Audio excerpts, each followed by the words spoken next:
Hey everyone, Leer here. This week marked the end of a curious journey. What a curious journey it was indeed. With cards revealed in Champions Ground, what's left to do is take a final look at the meta and reminisce our season's history. Sorting Balko's meta tier list one last time by play rate, we see the following. We find the same proven contestants at the top. Diego Shurima is the first place deck, while Pantheon Yumi finishes second. It's not really a climb though. Pantheon Demacia stagnated in play rate. It's that all other archetypes in its way fell down. You can see Sundisk lost 2.5% play rate, as did Aphelios Fizz, and some even lost more than 1% play rate. Especially Misfortune, Twisted Fate Gangplank, aka the deck with the longest champion names, aka Pirates, took a hit, losing a whole 2.5% play rate. The same can be said about Azir Zeras or Sundisk or Monoshurima, I will call them. The deck lost 0.5% play rate, but its position in Talia 6 and Trundle Tryndamere Feel the Rush or FTR lost even more with around 1.5% play rate, granting Monoshurima even 4th place.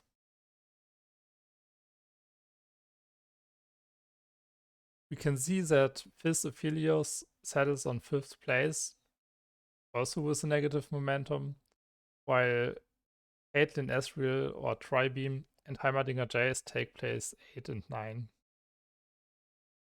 Finally, Lurk, or how I love to call the deck, Urk, is lurking at 10th rank here.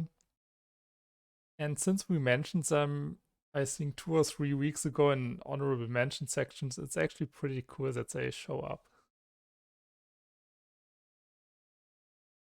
And much of this play rate change is due to the fact that LP is not as important anymore in Master for 4 or 2 Master players because the seasonal qualification cut was already, the season is over, and so there's not much point for a Masters player to really try and play the best deck in the meta.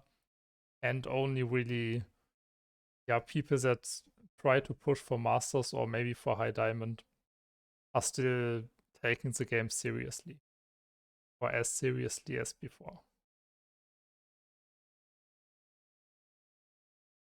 Yeah, hence we will see more weak and meme decks played on ladder, not on this meta report or the data, because these memeier or weaker decks, they are a lot of different type of decks which only get played like 0.1 or 0.2% play rate, so they don't show up in the meta in the data, but they take all this play rate away from the big decks.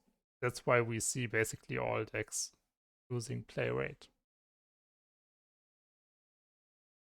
But we will also see these memeier type of decks donate win rate in the next graph. So let's turn to the next graph. To the graph sorted by win rate. Whoops.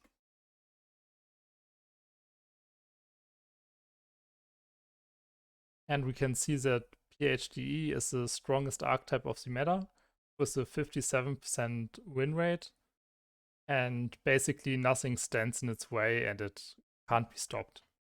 We saw many people bring it to seasonals, and it was almost always a targeted or must ban deck. And that reflects in the ladder stats. This also comes to the demise of Misfortune Quinn or Scouts, which is the only deck this week with a downward trend. So we can see that all decks have a green arrow besides them, or a positive change in win rate, or they are new. But only Scouts has a downward trend. We talked about how a lot of weaker decks get played now. So decks get basically gifted LP or win rate. but since Yumi Pension got a lot more popular and that deck, as well as San Diego to some degree beat Scout. Scout has a rough time and loses some win rate, but it's still at second place, so let's not interpret this the wrong way. Heimer Jace and Raven's Highland have an enormous upward trend with a 2 or more than 2% growth in win rate. What's a common ground, you could think? You could ask. They both beat Viego and Tribeam. Otherwise, both decks do opposite things. Raven Sign is a mid-range aggro deck that beats decks like Ancient Demacia or Sundisk, while Heimer Jace beats most aggro decks like Pirates, for example.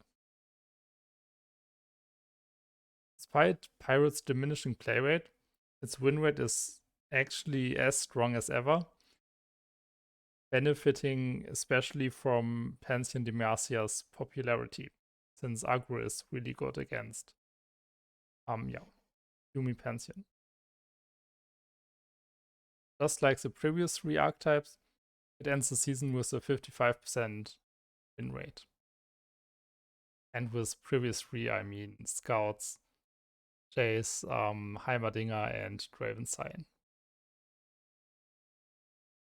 Siva Akshan and Azir Aurelia kind of photo flash the end of the season top cut with a 54% win rate each.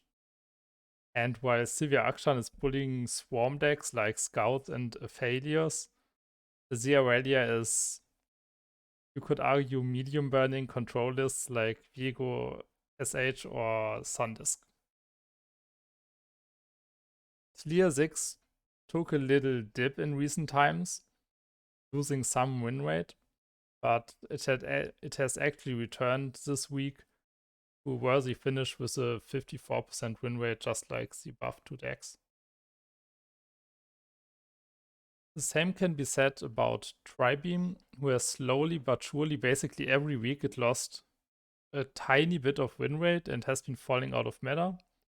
But with their strength versus Viego, Shurima, and Pantheon Demacia, they've made a comeback just in time to be included in this top cut.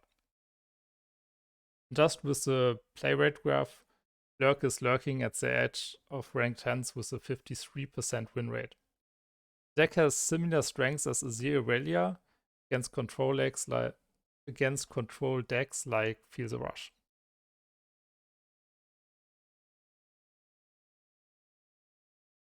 So now with this last week talked about, let's look back at the entire season and go week by week and see how the meta developed. I think this is a really special thing that I can do thanks to having these meta reports every week up. And yeah, I hope you will enjoy this journey with me. So on February 17th, patch 3.2.0 was released, and with it the final expansion of Beyond the Bandlewood.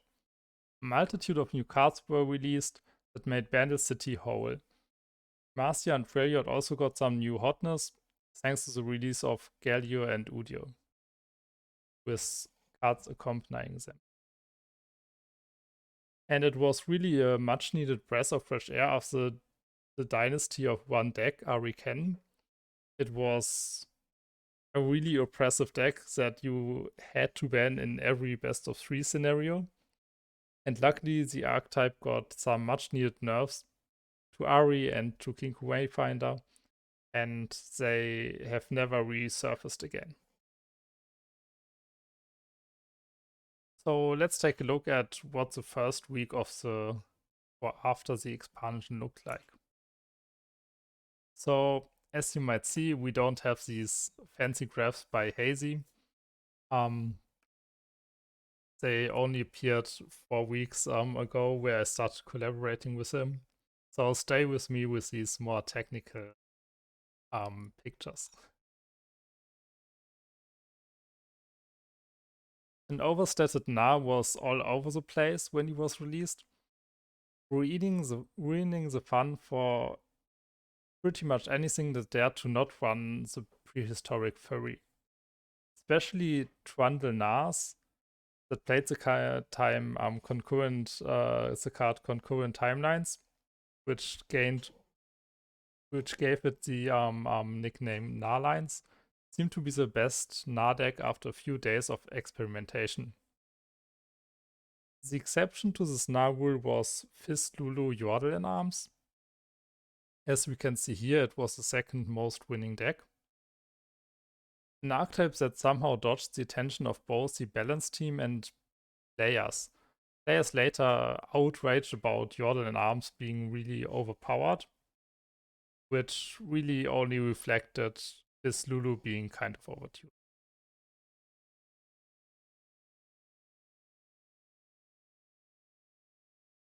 And we also saw that Lulu was dominant before the expansion in the Ari Ken meta, alongside Ari Lulu actually. But yeah, nothing back then stood in its way of overtaking the meta back then, and why should it now? Personally, I was playing Nas Swain at the beginning because I saw in some stats that it was doing really well against Nasix. But I didn't have any experience with the deck, and I didn't quite resonate with the deck, so I actually didn't make it out of Platinum 3, I think, at that point. At the same time, the Maru or Mastering Runeterra, Maru in short, writers took a scramble with the Mastering Runeterra Pro team. So basically, we have a writer team that writes these articles, and now also does some videos. And probably the more famous faces you will recognize are on the Mastering Runeterra Pro team, like Majin Bear or Jay Sensational. And yeah, we had a fun little event where the pro team scrambled against the writer team with all the new champions, and we writers actually managed to come out ahead. So that was a really fun start to the expansion. Yep.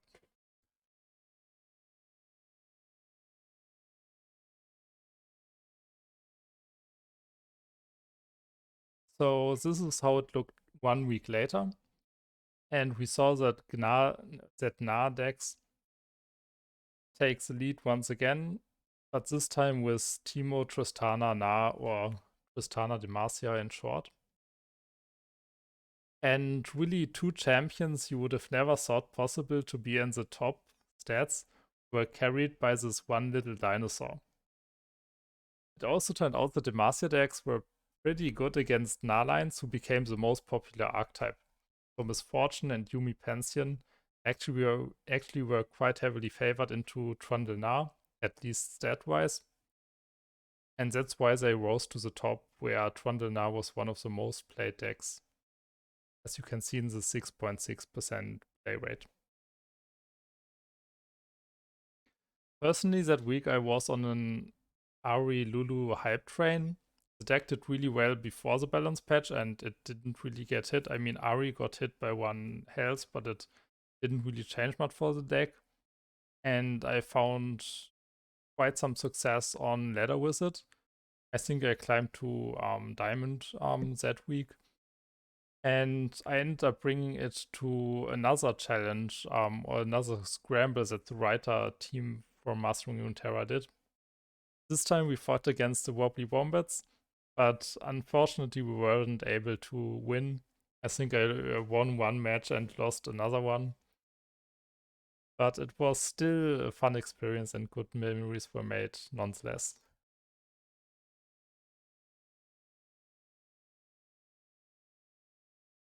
3 weeks in, the meta showed no signs of settling.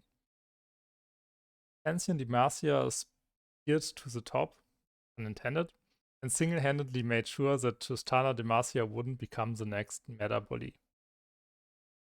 since Pantheon Demacia has a really convincing matchup into Tristana, similar to how Pantheon Demacia punishes Disaphelios. Aksha and Sivir also reached high this week with similar matchups as Pantheon Demacia. While aggro decks seemed to lessen, Kha'Zix and Raven Rumble remained in the top cut. And this is really something that you see in these weeks that we have still aggro and it barely holds on basically to the top cut. And it's quite interesting to see this difference to today, because today there's no aggro. I mean, Pirates is there, but besides Pirates, aggro is basically dead. So still in this meta, seeing that Kha'Zix and Raven Rumble are a thing is yeah, quite a different meta, I would say.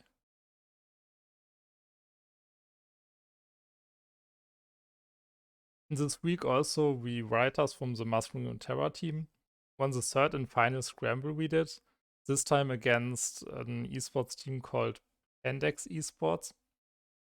I believed in Ari Lulu that week again and played my most intense game of the season, where it came down to the very last point of burn, where if my opponent had any point of burn in hand, he would have won the game instead of me. And my opponent played Swain Gnar, I think. Moving on, in the second week of March, the battle for world domination, or rather ladder control, was fiercely continuing. Pantheon Demacia extended its popularity, but Tristana Demacia was ultimately the archetype coming out ahead thanks to its incredible matchup table. Similar to Fizz Aphelios this meta, Tristana Demacia had basically identical matchup tables, where it won against pretty much everything in the meta, and it only loses to Pantheon Demacia.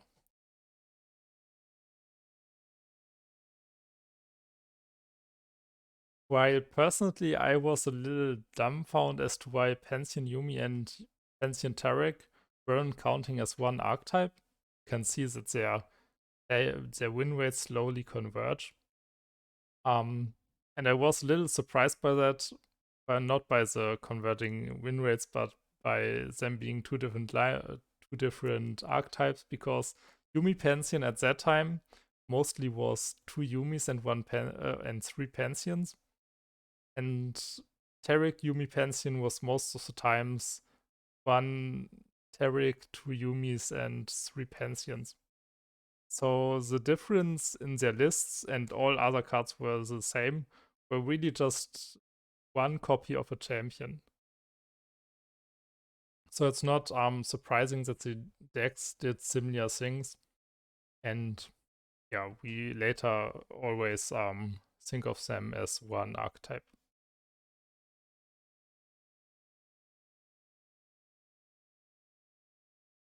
And we also saw Talia 6 take a small or short dip into the top card. We will see the archetype return later on in a month or two. But for now, it only stays here 1 week at the very top. Personally, I collaborated with Between Worlds seasonal champion in the EMEA chart Pinas on an Aphelios Lux guide back then. And yeah, it was really nice. He gave me some good feedback and comments, and it was an amazing experience for me. I really learned a lot.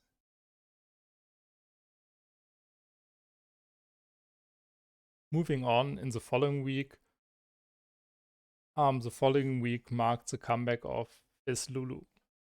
There was no good reason really why this archetype was underplayed in the previous weeks, and you saw that it didn't show up in the top cut. But that wasn't because the deck had really bad win rates, but because it wasn't played enough. In the data, only decks show up that are played at least 1%, so that have a 1% play rate or higher. And Fizz Lulu simply didn't make the cut. That's why they never showed up in the data in these past few. But now it showed up again, and you can see it has a 56% win rate. And it really surprised me that it wasn't played during, or that it wasn't popular during the past 2 weeks, especially since it did really well at the beginning of the season. It also seems that Tristana Demacia and Fizz Lulu would be potential problems if they stayed on top for a longer or extended time, as they had too high win rates. Previously, the decks didn't, let's go back, didn't have that much of a high win rate. You can see here the highest win rate has 54%. Here you can see it's only one deck, Tristana Demacia, that has a 55% win rate, but otherwise everything is below 55%. But at this time, it's two decks that have a 55+% win rate. I would say that's some sort of threshold where if you're getting above the 55% win rate count, you're really an overpowered deck that probably needs some adjustment.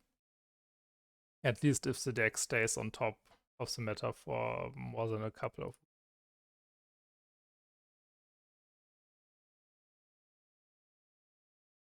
One short week later, we could see the same cycle from some weeks ago where Tristana Demacia was first growing, having a big win rate.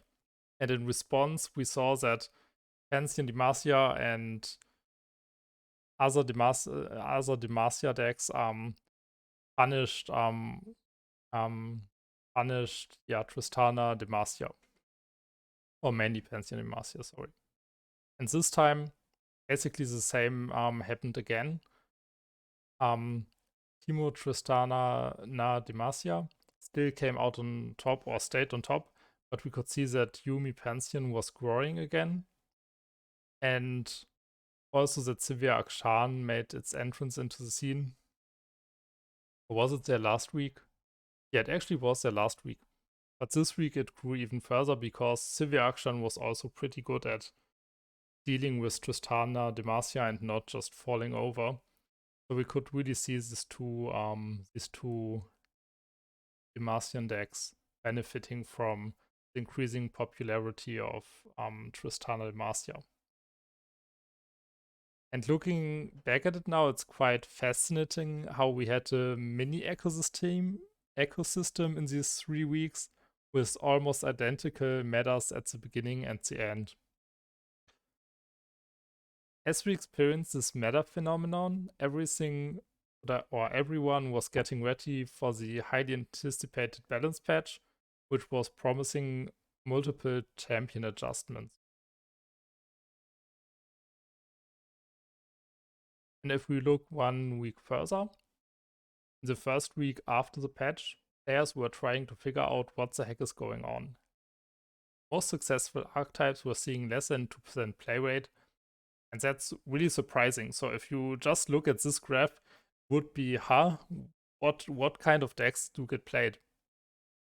But the reason was Mono Shurima. Mono Shurima got some pretty neat buffs that finally lifted it out of meme tier level and into a 23% win rate. And yeah, you heard me right, it was 23%.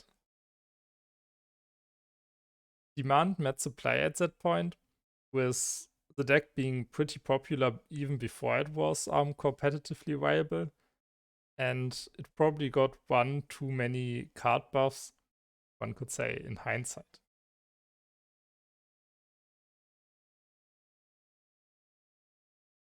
Riven Victor was a surprising result of this Shurima-dominated meta, where nobody thought much of the Victor buff, which the created card Victor creates every turn, being buffed from costing 1 mana to 0 mana. But this buff actually turned out to be exactly what Riven needed to become a Sundisk smasher. And that's exactly the reason why Riven Victor has a 58% win rate here. It's really good against Sandisk, and I'm not sure if against most everything else. Um, but this was definitely the driving reason why it did so well, because it was really good at beating Sandisk, which was every fourth game.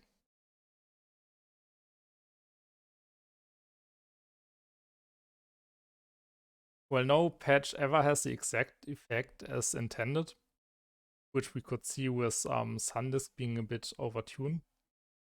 I think that this patch overall had pretty good changes.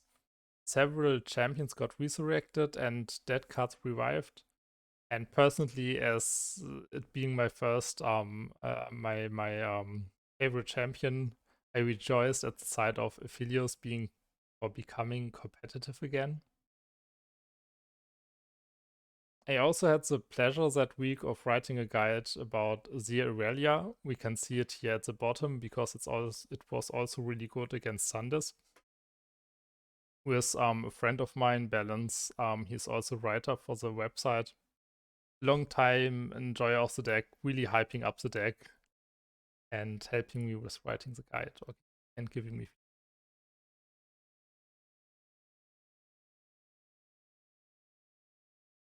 The second week of April showed that Sandisk wasn't the only archetype allowed to have a busted play rate.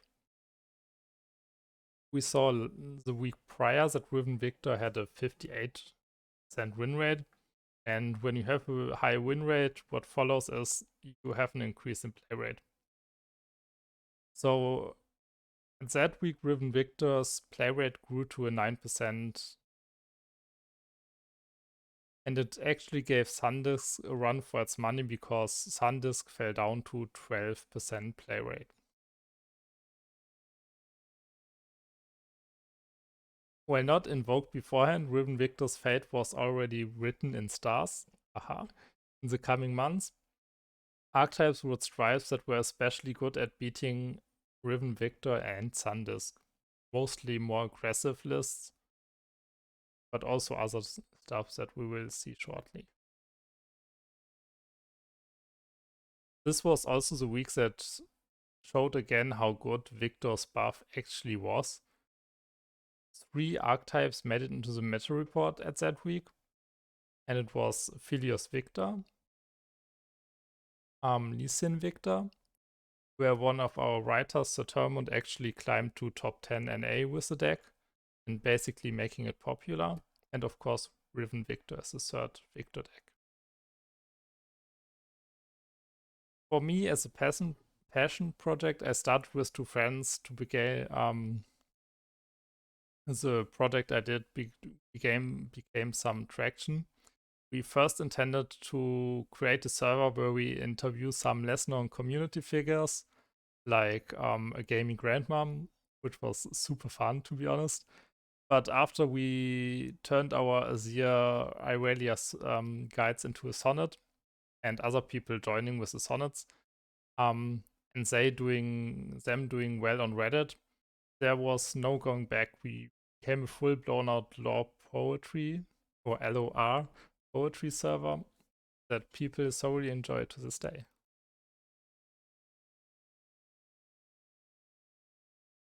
In the third week of April, Pirates saw the light of the day for the first time. Twisted Fate fit surprisingly well into the deck and replaced 1 or 2 copies of the Gangplank or of Gangplank, which was nerfed quite some time ago when Plunder was a little too oppressive. A lot of decks were on a slight downward trend, and if you squinted a little, or a little bit, or a little much, one could have thought that this meta looked pretty settled. The play rates or win rates changed a little bit, but not by too much. But in reality, I think 2 trends were telling indicator of what's to come. Riven Victor was still on a downwards trend and was, basically destined for life in oblivion, while Sandisk made it into top cut for the first time with a worrisome 11% play rate. while also now having an actually competitive win rate.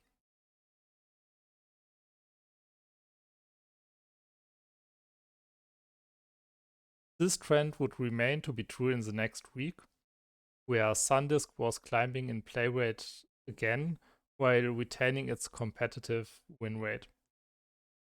Thanks now to the absence of Riven Victor, because Riven Victor was really good at smashing SanDisk, but with it being bullied by most other meta decks, we said that it was destined to fall down, and if the biggest hunter of SanDisk falls down, it's just natural that SanDisk will go up a little bit.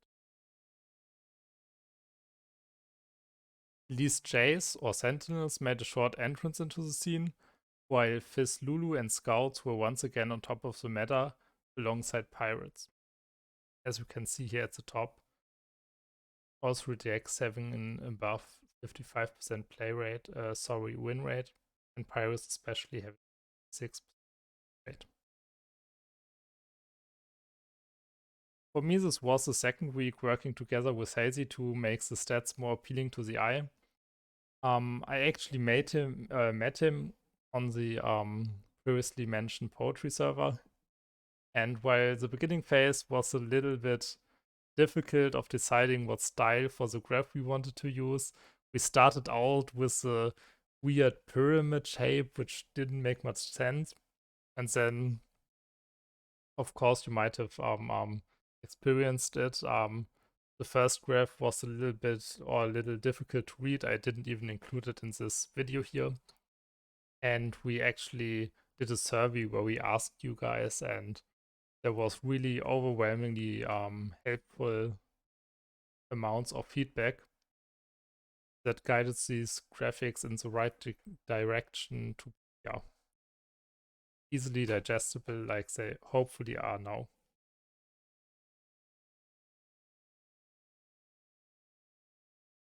This was also the last week before another balance patch, and as the meta was getting a little dry and approached equilibrium with not much or not heavily changing numbers, this was actually a much appreciated breath of fresh air to come. Personally, I got some coaching from Dr. Law. You might have heard from him or the Twitter post he made where he offered it to most people. And we talked about my meta reports, and I reflected on the feedback and adjusted a few. It was also really an experience that I never had before.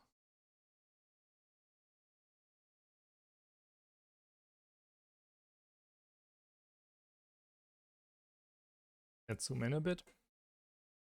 Where the first balance patch of the season was bringing many new archetypes into play, this patch was a little more successful at nerfing prevalent ones.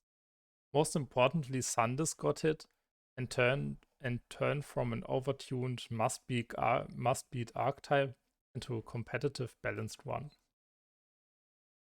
Furthermore, Riot finished off Riven Victor with some clean nerfs and ended their suffering. They were already on a downward trend and were really just going down, but Riot, I think they have to decide on these balance changes in advance, obviously. So they decided on the nerfs when Riven Victor really was still really big. But it was really putting them out of their own misery. Raven Sign and Feel the Rush were two meta giants that dominated the early parts of this new meta, while Leer 6 now popped its head back again and came back once more. Especially FTR had no popular bad matchups at the time. It was meant for higher places. The new patch also introduced a game rule update to the repulsion of many. I personally didn't mind it and was sure the dev team only had the best intentions in mind to drive the game forward, and it's a little difficult to decide as a player what they want to do with it. what this rule update meant though is that it was a huge buff to Ancient Demacia, as we will actually see now. Where in the coming week it resembles most of what we see today, with Scouts and Ancient Demacia being on top and forming together with Pirates a rock, paper, scissors relationship where Pantheon beats Scouts, Scouts beats Pirates, and Pirates beats Pantheon. And the reason the balance patch or the game rule update buffed Yumi Pantheon is that now all slow and fast speed targeting spells, for example single combat, actually buff the targeted fated unit beforehand, so the fated keyword actually procs and the unit gets the +1/+1 effect before the spell resolves. So example, if you single combated an enemy misfortune with a 2/3 Sega Seeker, the Sega Seeker would get buffed to 3/4 and then the single combat would resolve. But before the patch, the Sega Seeker would remain as the 2/3 and then combat the misfortune and not kill misfortune, die because it stayed at 2/3. And yeah, that's a really huge change, which was pretty I think subtle that it changed Yumi Pantheon or the fated keyword that much.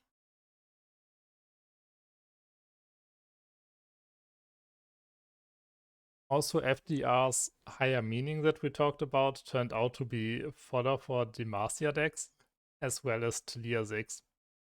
It was a pretty clean debate, like it stands in the history books. On the other hand, Alias was a late burner that seemed to have no bad matchups in the meta except Ancient Demacia, similar to Scouts.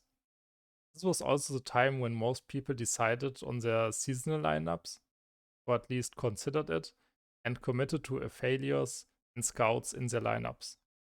Personally, so did I. I more found Leer 6 to be the most appealing because of their enjoyable and rewarding playstyle. So I ended up writing a guide about Leer 6 and pairing it with Scouts, forming my seasonals lineup.